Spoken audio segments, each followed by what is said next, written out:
کسی کو کہوں گا پانچے اوپر کرو، کسی کو کہوں گا بٹن پٹی صحیح کرو۔ وہ ایک آدمی آیا، اس نے کہا طالب علموں کے لیے اتنے جوڑے سلوانے۔ میں نے کہا یاد رکھنا کہ ہمارے قاعدے کے مطابق بنوانا ہے، اگر تم نے بٹن پٹی صحیح نہیں سلوائی طالب نہیں پہن سکے گا۔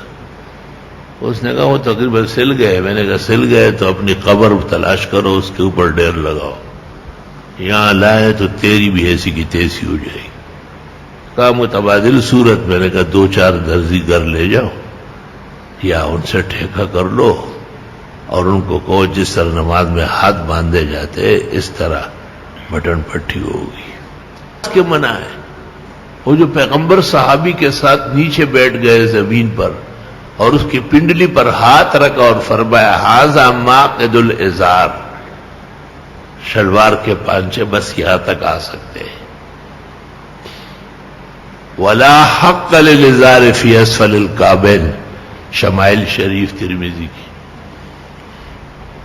ایمان سے کہو روزے کی حالت میں مسجد میں بیٹھے اور سامنے قرآن شریف بچھے ہوئے، کوئی امتی جس میں غیرت ایمان ہو وہ اس سے بڑا مسئلہ کہاں مانے گا؟ جس میں پیغمبر ایک صحابی کے ساتھ نیچے بیٹھتا ہے، اس کے پیروں پہ ہاتھ رکھ توبہ۔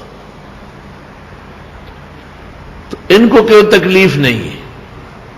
قلب میں سوز نہیں، روح میں احساس نہیں، کچھ بھی پیغام محمد کا تمہیں پاس نہیں۔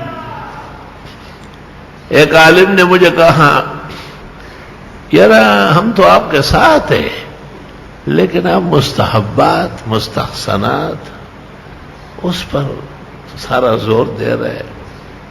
میں نے کہا یہ مرد کا پانچے اوپر کرنا یہ کیا ہے؟ کہ یہ فقہاء نے لکھا ہے کہ مکروہ تنزیہ ہے۔ میں نے کہا مکروہ تنزیہ تو شرعی حکم ہی نہیں ہے۔ گرم کھانا مکروہ تنزیہ ہے، جلنے کا اندیشہ ہے، حکم شرعی نہیں ہے۔ بہت ٹھنڈا پینا سانس خراب ہو جائے گا، یہ ایک طبی اصول ہے، اس لیے کراہت و تنزیہ کو فقہاء سرے سے ذکر ہی نہیں کرتے۔ میں نے کہا عالمگیری کتاب الکراہیت میں ہے وَعَلَمْ أَنَّ كُلَّ مَكْرُوهٍ عِنْدَنَا حرام۔ ایک دوسری بات ہی میں نے کہا حرام اور مکروہ کا یہ فرق ہے کہ مکروہ کے بارے میں ناپسندیدگی مروی ہو اور حرام کے بارے میں وعید مروی ہو، سزا آ چکی ہو۔ تو پیغمبر کہتے ہیں 3 آدمی کو قیامت کے دن اللہ نظر رحمت سے نہیں دیکھے گا، اللہ ان سے بات نہیں کرے گا، اللہ ان کو پاک نہیں ہونے دے گا۔ ایک المنان احسان جتلانے والا، وہ مسبل الازار، اور وہ مرد پانچے ٹخنوں سے نیچے اڑے، اور تیسرا وہ المنفق سلعتہ بالیمین الکذب، جو جھوٹی قسمیں کھا کر سامان بیچتا ہو، دروغ تاجر التاجر الفاجر۔ میں نے کہا اس میں کون سی چیز، یہ جو سزا آئی ہے اتنی کٹن سزا، لا ينظر الیہم ولا یکلمہم ولا یزکیہم، یہ تو حرام الحرام، قطعی حرام کی سزا معلوم ہو رہا ہے۔ ایک دوسرا یہ کہ ابو داؤد کتاب اللباس میں ایک شخص کی 3-4 مرتبہ نماز پڑھوائی اور اخیر میں اس نے کہا حضرت یہی نمازیں اور تو آتی ہی نہیں ہے۔ آپ نے کہا قد صلیت ولکن اسبلت ازارک، نماز تو آپ نے پہلے بھی پڑھی تھی مگر 5-6 ٹخنوں سے نیچے تھے۔ وَإِنَّ اللَّهَ لَا يَقْبَلُ صَلَاةَ مُسْبِلِ الْإِزَارِ، اللہ ایسے مرد کی نماز قبول نہیں کرتا جس کے 5-6 ٹخنوں سے نیچے ہو۔ میں نے کہا یہ سزا ہے، یہ وعید ہے، یہ شدید قسم کی تنبیہات، یہ تنزیہ کی ہو رہی ہے۔ کچھ شرم، کچھ حیا کرو، کچھ مصطلحات اسلام کو سمجھنے کی کوشش کرو۔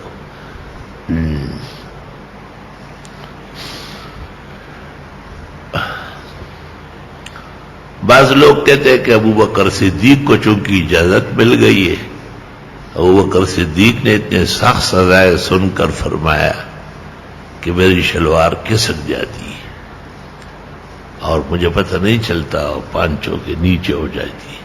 آپ نے کہا انک لست ممن یلبس الخیلا، آپ ان میں سے نہیں ہیں جو تکبر غرور کے لیے پہنتا ہو۔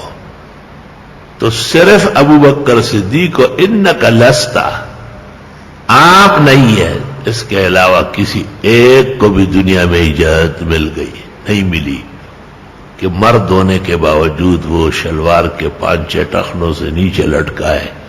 ہمارے سرحد کے اندر بہت بے احتیاطی، بلوچستان کے اندر اس سے بڑھ کر بے احتیاطی ہے۔ اہل علم اس بارے میں قدرے کمزور واقع ہوئے، انہیں بہت زیادہ احتیاط کرنا چاہیے۔ رہ گئی رسم ازاں روح بلالی نہ رہی، فلسفہ رہ گیا تلقین غزالی نہ رہی، واعظ قوم کی وہ پختہ خیالی نہ رہے، بلکہ طبعی نہ رہے شعلہ مقالی نہ رہی، مسجد مرثیہ خواہ ہے کہ نمازی نہ رہے، یعنی وہ صاحب اوصاف حجازی نہ رہے۔ اللہ تعالیٰ اچھی نماز، اچھی عادتیں، اوامر و نواہی کے اندر بہترین طریقہ نصیب فرمائے۔ اور وہ عمر نے جو حضرت صہیب کو شہادت سے پہلے واپس لوٹایا اور کہا یا اخی ارفع ثوبک فإنه اتقى لربك وانقى لثوبك، میرے بھتیجے، میرے بھائی، شلوار کے پانچے اوپر کرو، اللہ بھی خوش ہوگا، وہ کپڑا بھی صاف رہے گا۔